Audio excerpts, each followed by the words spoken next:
Ya, jadi sebelum itu kami coba putarkan arahan Pak Presiden Prabowo kepada kita semuanya terkait sekolah rakyat. Pak Wisnu, monggo bisa ditampilkan. Kita segma bersama. Saudara-saudara, salah satu program kita nanti adalah saya akan membangun minimal 100 sekolah berasrama. Sekolah berasrama ini biasanya di setiap negara sekolah berasrama itu adalah untuk yang terpinter. Itu tetap kita lakukan. Tapi saya akan bangun minimal 100 tiap tahun sekolah berasrama untuk keluarga yang paling tidak mampu. Karena saya bertekad untuk memutus rantai kemiskinan. Kalau bapaknya pemulung, anaknya tidak boleh jadi pemulung. Kalau bapaknya tukang becak, anaknya tidak perlu harus jadi tukang becak. Kalau bapaknya susah, tidak punya penghasilan yang cukup, anaknya tidak boleh terus. Untuk itu tidak ada jalan lain. Kita harus berani. Siapa berani menang, berani benar berhasil.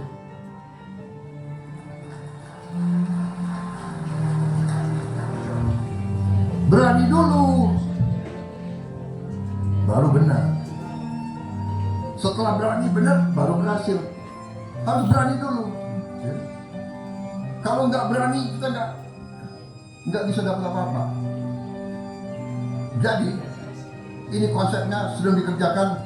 Insya Allah bulan Juli kita buka mungkin 53-55 kampus pertama.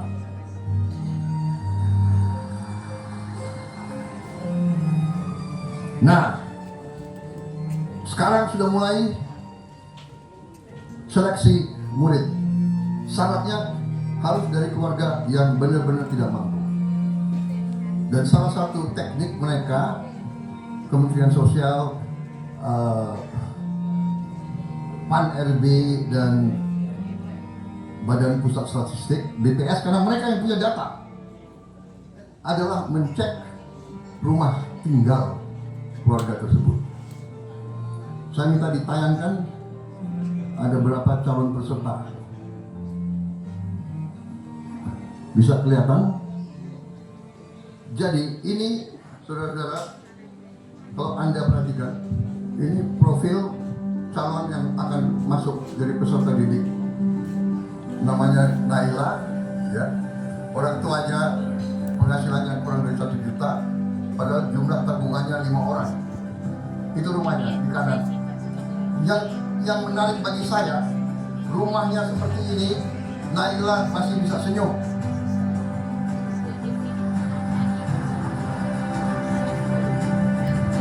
Saudara-saudara sekalian, rekan-rekan pulang, ini perjuangan kita. Sisa hidup saya, perjuangan saya adalah untuk merubah nasib Naila di Indonesia. Kalau ada yang tanya apa mungkin? Harus mungkin, dan kita buktikan bahwa kita berusaha sekeras-kerasnya, hanya dengan keberanian, hanya dengan tekad, hanya dengan keyakinan, dan hanya dengan tekad untuk memimpin suatu gerakan pemerintahan bersih, pemerintah yang anti korupsi, yang pemerintah yang bisa menyelamatkan kekayaan negara. Naila akan punya masa depan yang baik. Terima kasih. Insya Allah Pak, niatnya Bapak sudah benar, tidak usah khawatir Pak. Itu tanah tadi yang Bapak serahkan untuk sekolah rakyat ini akan digunakan oleh anak-anak di Kabupaten Batu. Tidak digunakan untuk anak-anak yang ada di kabupaten lainnya. Jadi itu nanti kalau saya ngomong ya bagian dari surganya Bapak. Dan kalau Bapak di surga nanti jangan lupa saya Pak, ditarik supaya masuk surga. Loh iya kan, itu kan harapannya kita semua kan. Nah, gambar tadi itu Pak, gambar yang barusan tadi muncul, itu yang membuat Pak Presiden nggak bisa tidur. Jadi kita ini masih ada yang seperti ini loh Pak potretnya. Yang berangkat sekolah 2, yang 5 kerja. Dan yang lebih bikin beliau stres itu Pak nggak bisa tidur. Ini beneran Pak nggak bisa tidur itu gara-gara data yang diberikan oleh teman-teman BPS ini Pak bayangin. Jumlah penduduk yang usianya 7 sampai 12 tahun. Ini mungkin Bapak Ibu nggak ada yang tahu ini data ini. Hari ini itu di seluruh Indonesia yang tercatat loh Pak ini. Itu ada 227.000 yang nggak sekolah sama sekali. Dan Sulsel yang bikin mules saya peringkat 14. Jumlahnya 4.600.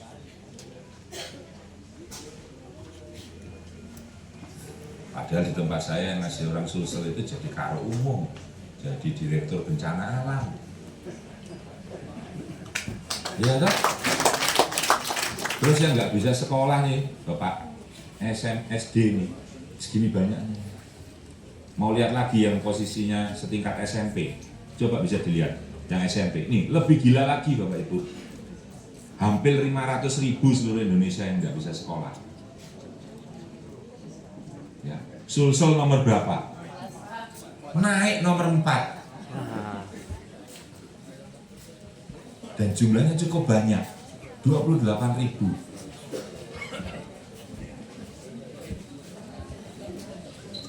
Bukan angka kecil, ini angka cukup besar. Nah yang lebih gila lagi, itu di SMA. Se-Indonesia yang tidak bisa sekolah 3.400.000. Ya, Sulsel nomor berapa? Nomor 7, 123.000. Terus pertanyaannya Pak Presiden itu ke kami apa? Kira-kira kalau angka ini 3.400.000 ini artinya apa? Kan berarti pengangguran terselubung. Memang bisa cari kerja nggak pakai ijazah SMA hari ini. Ya ini potret Pak, yang kemudian dibaca oleh Pak Presiden. Mohon maaf, ini bukan salahnya Pak Kepala Dinas Pendidikan, bukan. Tapi kemudian beliau mengkaji dari hasil data. Ternyata sistem kita ini ada lubangnya. Yang dilakukan sudah benar, sekolah gratis, benar. Tapi ternyata begitu dievaluasi, oh ya ada lubangnya loh ini. Ternyata nggak bisa loh cuman gratis begitu saja. Ternyata masih ada yang nggak bisa sekolah. Begitu dievaluasi, iya ya. Ternyata dari rumah menuju ke sekolah itu butuh duit untuk transportasi. Kemudian nanti sekolah butuh seragam, butuh duit. Nanti kalau nggak ada MBG makan gizi bergratis, siang beli makannya. Yang itu kemudian tidak dimiliki oleh orang dari keluarga tidak mampu untuk bisa beli. Dan data ini nggak bohong nih Pak. Nih, 76% itu ya tidak bisa melanjutkan sekolah karena ya memang alasan ekonomi. Dan yang bikin Pak Presiden stres ini kalau tidak dilakukan sebuah tindakan, angka yang tadi saya sampaikan tadi itu naik terus Bapak Ibu. Makanya kemudian beliau mencetuskan sekolah rakyat ini, yang konsepnya adalah berasrama nih. Jadi 24 jam. Karena Pak, itu tadi beliau ingin kemudian memuliakan keluarga tidak mampu ini kaum duafa serta memfasilitasi. Dengan ini anak-anak ini nanti seluruh kebutuhannya dari ujung rambut sampai ujung kaki itu semua dibiayai oleh negara melalui APBN. sampai hal yang sifatnya pribadi. Ya, kalau misalkan anak-anak kita yang perempuan sampai istilah pembalutnya pun dibelikan oleh negara. Jadi ini kurang lebih itu kira-kira itu kalau dihitung itu kemarin kami dapat itu sekitar 149 item. Dan ini nanti tugas utamanya siapa? Kepala Dinas Pendidikan sama Kepala Dinas Sosial. Jadi jangan dianggap program ini punyanya sosial, bukan. Ini punya kita bersama. Ya, sesuai Impres itu, Impres 8, itu kita diminta untuk berbagi tugas. Nih, semua kebagian. Kebetulan kalau tim sepak bola, ini anggap tim sepak bola, yang sosial diminta jadi kapten. Tapi jangan gaya. Ya, tetap tugasnya kapten, membantu merangkul yang lainnya. Yang jadi penjaga gawang, ya jadi penjaga gawang. Nah, kan itu. Jadi bareng nanti semuanya. Ya. Kita tugasnya mengkoordinir agar kemudian sekolah rakyat ini bisa kemudian jalan. Pertanyaannya, kenapa kok kemudian harus basisnya adalah sekolah asrama? Karena beliau menyampaikan kepada kita sekarang hari ini harus membentuk SDM yang punya karakter. Karena nanti 2045 saat kita mau menuju ke Indonesia Emas, kalau kemudian kita tidak punya SDM yang karakternya baik dan kuat, itu tidak mungkin kita melawan negara-negara yang sudah maju di depan kita. Beliau sampai menyampaikan begini ke saya, buat apa Pak Sekjen kalau pinter tapi nggak punya akhlak? Ya. Buat apa pinter kalau kemudian males? Nah, beliau kepingin ya pendidikan karakter ini nanti lebih dominan. Hari ini kan udah dikerjakan ini teman-teman di Gasmen. Tapi beliau pengen ini nanti dibangun juga. Karena ternyata berdasarkan hasil penelitian Harvard, itu 85% sukses itu dari pendidikan yang karakter tadi, soft skill tadi. Itu yang ngomong Harvard loh itu. Universitas nomor 1 di dunia, bukan katanya Pak Presiden atau katanya Sekjen, bukan. Tapi itu data. Dan itu bisa dieksekusi kalau kita bisa menerapkan sekolah berasrama tadi dengan nilai-nilai tadi. Contoh paling gampang. Kira-kira kalau tidak ada ini yang sekolah biasa, kira-kira persentase anak-anak kita itu sholat subuh itu berapa persen? Tapi coba kalau dimasukkan asrama, yakin semua pasti dibangunin untuk sholat subuh. Itu contoh paling gampang. Melatih mereka untuk posisinya setiap hari. Dulu kami waktu sekolah di asrama, kalau tidak bangun jam 3:30, ya disiram air Pak. Ya, toh? Sholat subuh, ketiduran, waktu sujud, nggak bangun-bangun, malamnya ya dipukulin dulu. Ya, ini tak itu, enggak. Itu contoh waktu saya dulu digituin. Tapi artinya apa? Kita kepingin menuju ya nanti menciptakan anak-anak kabupaten baru yang tangguh, nggak lembek. Dan contoh tadi, beliau tadi nyerahkan itu luar biasa menurut saya. Itu menurut. Dan itu doa yang nanti akan dipanjatkan anak-anak ini nanti. Ya untuk beliau salah satunya yang paling banyak nanti mungkin dapat pahalanya. Dan itu terus selama nanti sekolah ini berdiri. Dan saya paham karena posisinya kami itu harus ngakui banyak program-program senior-senior kita di pusat dulu yang banyak membuat teman-teman stres. Setelah dikerjakan ditinggal lari, sehingga kemudian teman-teman stres ngurusi operasionalnya tidak bisa. Makanya kemudian dalam program ini kami eksekusikan ya ini masuk ke PSN dari program strategis nasional, sehingga nanti siapapun yang menjalankan roda pemerintahan ini akan tetap jalan dengan anggaran APBN. Karena apa? Yang mau dibangun sama Pak Presiden itu tidak tanggung-tanggung. Kira-kira kalau lahan minimalnya itu 6,3, itu desainnya kayak gini. Dan yang mau dibangun Pak Presiden itu sekolah yang bentuknya persis mirip sama sekolah Taruna Nusantara. Jadi nanti kalau di sini nanti dibangun apa namanya dapat ACC ya, saya belum tahu nanti ACC-nya atau tidak. Tapi jangan diserahkan dulu kalau belum di ACC. Ya, nanti kemudian PU saya minta untuk survei ke sini. Karena yang mau dibangun sama beliau itu yang kayak gini kira-kira.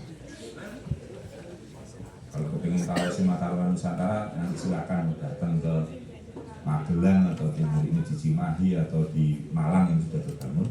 Ya gedenya kira-kira seperti ini modelnya.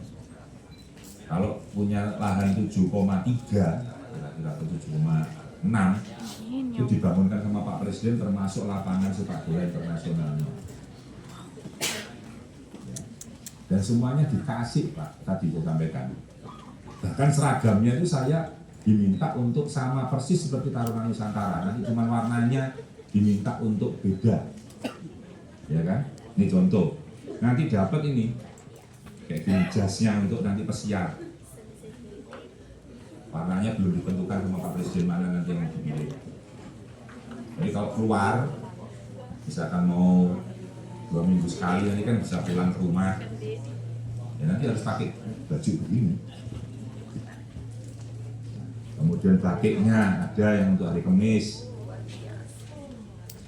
Ya kan? Kemudian nanti baju untuk tidurnya ada piyamanya. Ya kan? Ini Pak Presidennya kurung bahasa ini. Ya kan? Nah, kemudian nanti untuk ini untuk yang baju sekolah apa? Gurunya juga. Seragam hariannya. Kalau SMA ya putih abu-abu, kalau yang SMP putih biru, SD putih merah. Nanti dengan jasnya ini. Pakaian olahraganya ada. Yang tidak saya masukkan itu di sini ada 2. Satu yang PDL, bagian Sekolah rakyat. dinas lapangan, sama satu lagi baju untuk pramuka. Kan tidak mungkin saya ajukan Pak Presiden warnanya dirubah jadi biru. Ya kan, dia tetap coklat muda sama coklat tua kan gitu. Nah ini nanti akan didapat sepatu, dapat jilbab pun juga dapat. Jadi semua, jadi ujung rambut ini kira-kira loh Pak. Ini saya ngambil beberapa aja. Dan mereka nanti diberikan peralatan yang mendukung mereka belajar tentang digitalisasi. Karena mau disiapkan Pak Presiden untuk nanti kalau perang 20 tahun lagi jangan sampai ketinggalan. Hari ini tuh kan kalau perang kan, nah ini Pak tentara, perang kan nggak pakai otot lagi sudah, mau pakai drone ngebom sudah jadi, nggak pakai orang, tinggal nombol pencet biar ini selesai Pak. Nah itu yang beliau juga pesankan ke saya, pelajarannya ditambah 1 Pak Sekjen. Kalau biasanya kan IQ, SQ, EQ, ya. Sekarang ditambahin sama Pak Presiden DQ, kecerdasan digital. Jadi nanti diajarkan di sini. Makanya kemudian nanti belajarnya mereka menggunakan platform ini. Jadi nanti dari Aceh sampai Sentani itu yang diajarkan sama, ujiannya ya sama. Jadi nilainya 7 di Aceh sama di Baru sama insya Allah Pak. Karena apa? Semua tesnya pakai CAT. Supaya nanti kalau mau jadi CPNS itu nggak kaget, kira-kira gitu loh Pak. Ya kan? Nah, tesnya kan udah nggak pakai kertas lagi. Nah, ini diajarkan semuanya. Bahkan nanti Pak Presiden tiba-tiba mau melakukan dialog sama mereka bisa juga, karena menggunakan platform semuanya. Dan alhamdulillah sudah selesai nih learning management sistemnya. Nih Pak. Jadi modul ajarnya Pak Kadis, nah ini ada semua, ada tinggal ngeklik keluar semua. E-booknya dan macam-macam sudah ada semua. Bahkan nanti kita bisa lihat nilai satu-satu masing-masing anak ini pencapaiannya yang akan nanti dibimbing oleh namanya wali asuh. Satu wali asuh pegang 10 anak. Nah itu nanti tugasnya Pak Kadisdik untuk bersama-sama nanti menjamin mutu di sekolah ini. Keren Pak. Dan ini tugasnya Bapak, bukan Kadinsos. Nggak ngerti Kadinsos. Ya, ini tugasnya Bapak ini. Jadi jangan dianggap ini punyanya Dinsos Pak, ini punyanya Kabupaten Baru. Ya, artinya semua punya tanggung jawab di sini. Pak Dan Ramil dan Pak Kapolsek tanggung jawab apa? Jaga anak-anak ini. Nanti juga akan saya minta untuk masuk ngajarkan kedisiplinan di sini. Karena yang punya keahlian beliau. Kan gitu kira-kira. Kalau Pak Kadinsos suruh megang, enggak tegaan. Enggak mungkin. Nah, padahal kita makanya kan saya selalu sampaikan, tolong nanti carikan kepala sekolah yang galak. Bahasa saya galak. Karena apa? Karena memang ngajarkan harus disiplin, Pak. Dan ini Pak, nanti kita punya nanti talent mapping, Pak. Jadi kita tahu nanti masing-masing mereka itu maunya kemana. Jadi jangan dipaksa sama, nggak bisa. Nanti kita minta Pak, dia bikin roadmap untuk dirinya sendiri. Nanti misalkan yang contoh nih, misalkan yang kelas 13, nanti goalmu apa di kelas 13 ini? Yang kelas 14 apa? Kelas 15 apa? Itu nanti harus ada. Jadi nggak boleh sampai dia tidak punya angan-angan atau cita-cita. Nah cita-citanya nanti juga harus ditulis, kemudian dikawal oleh wali asuhnya ini. Dan sesuatu yang kemudian pendekatannya lebih kepada individu. Makanya Kemendikbud bersama Kementerian Agama, bersama kita, sama-sama nyusun ini Pak.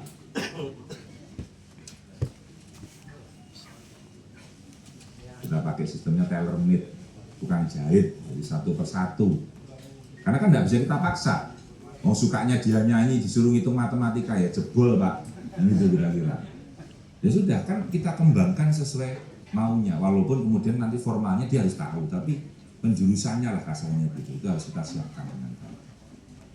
Nah ini beberapa hal dan memang Pak Presiden menekankan kepada sains, teknologi, engineering, matematik dan penguasaan bahasa minimal 2.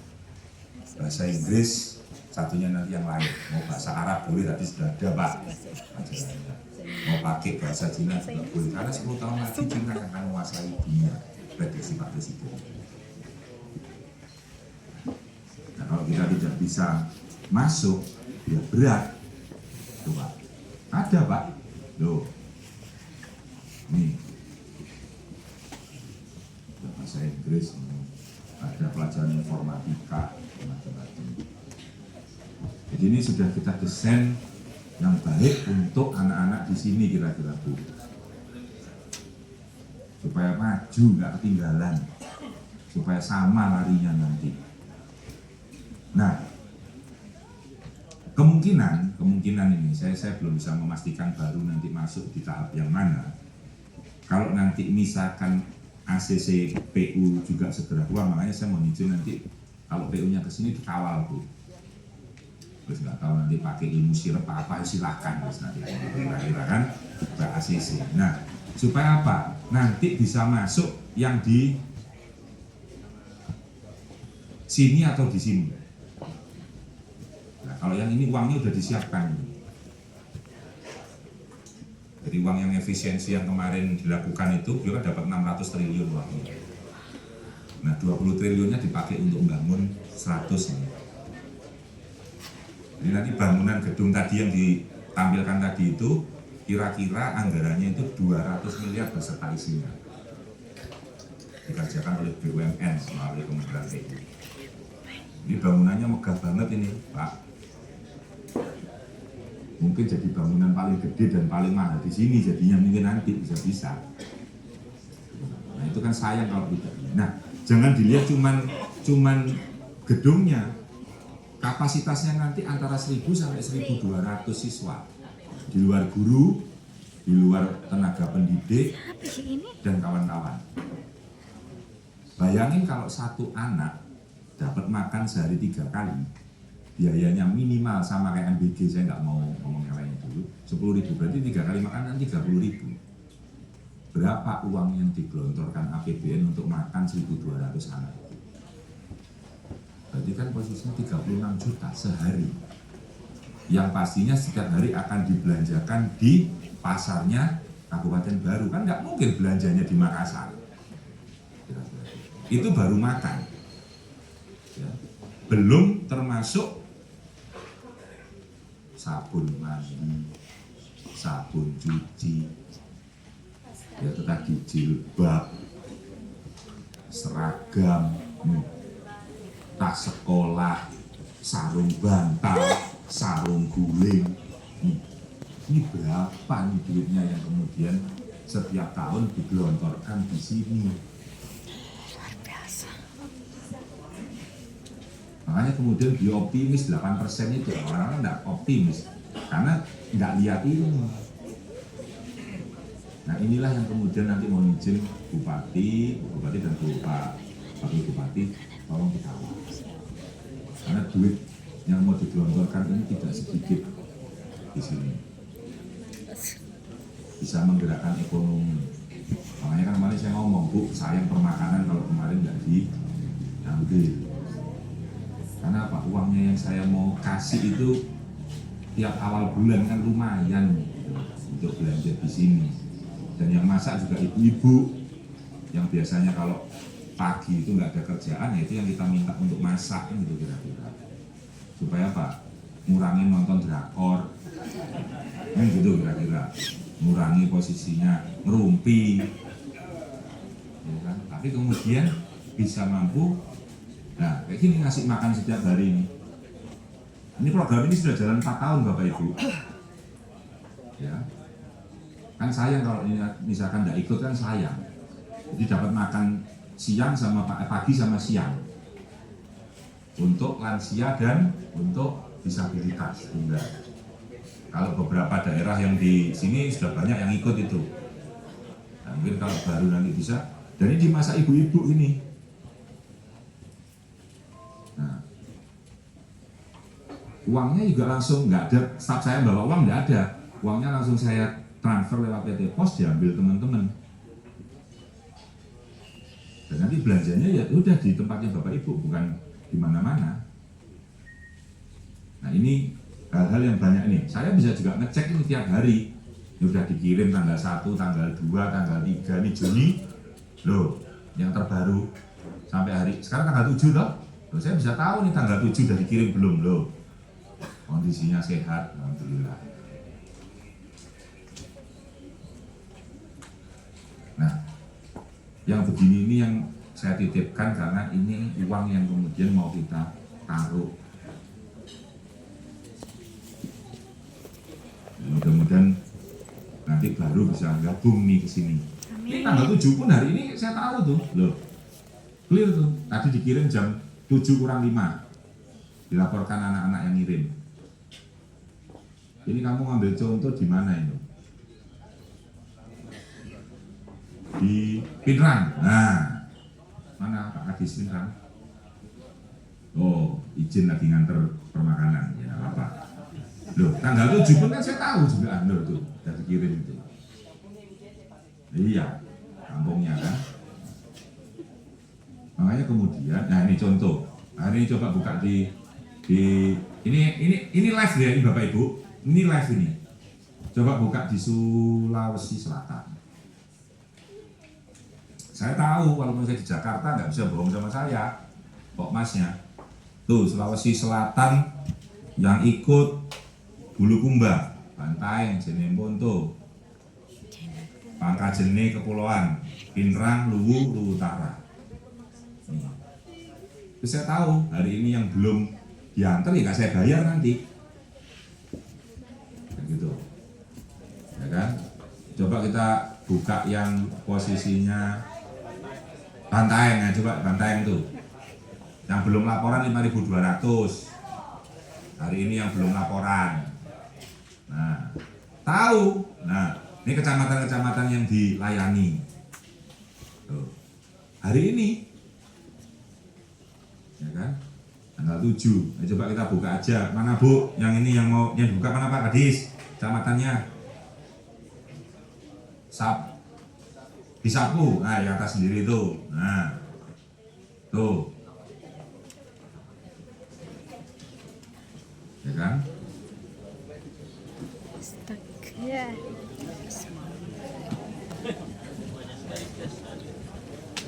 Coba dibuka, Mas Wisnu. Nah, ini orangnya. Hari ini tanggal 7 si namanya Bu Base naik ke atas. Nah itu setengah 6 tadi pagi. Alhamdulillah sehat. Nah kan enak kalau kayak gini.